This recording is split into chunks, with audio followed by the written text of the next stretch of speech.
अरावली को लेकर देश भर में चिंता है और ये चिंता बिल्कुल जायज है, क्योंकि अरावली सिर्फ पहाड़ियों की श्रृंखला नहीं, भारत की हवा, पानी और पर्यावरण संतुलन की रीढ़ है। रेगिस्तान के फैलाव को रोकना हो, ग्राउंड वाटर को रिचार्ज करना हो या करोड़ों लोगों के जीवन को संतुलन देना हो, अरावली हर स्तर पर देश की रक्षा करती है। इसलिए अरावली का संरक्षण सिर्फ पर्यावरण का नहीं, भविष्य का सवाल है। और यही सोच पिछले 11 वर्षों में प्रधानमंत्री श्री नरेंद्र मोदी जी की पर्यावरण नीति की बुनियाद रही है। 2014 के बाद मोदी सरकार ने पर्यावरण संरक्षण को सिर्फ नारों से नहीं, बल्कि सिस्टम और संस्थाओं से मजबूत किया।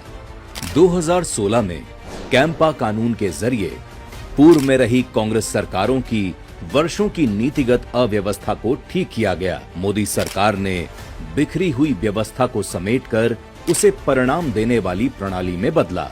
दशकों से रुके 50,000 करोड़ रुपए से अधिक के वनीकरण फंड को मोदी सरकार ने मजबूत कानूनी ढांचे में लाकर जमीन पर उतारा।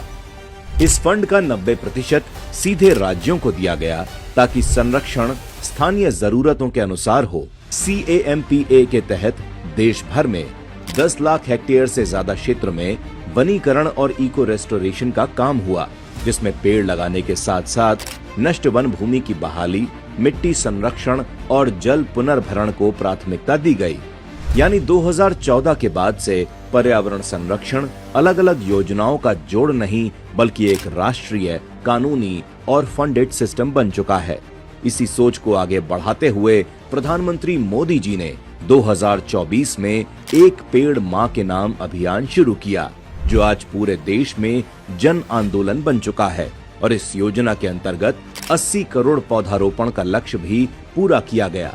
जल शक्ति अभियान, मिशन अमृत सरोवर और नमामि गंगे जैसे कार्यक्रमों के जरिए जल संरक्षण, वनीकरण और इकोलॉजिकल संतुलन एक साथ आगे बढ़ाया जा रहा है। इसी व्यापक पर्यावरण नीति के तहत अरावली को लेकर भी मोदी सरकार ने स्पष्ट और सख्त रुख अपनाया है।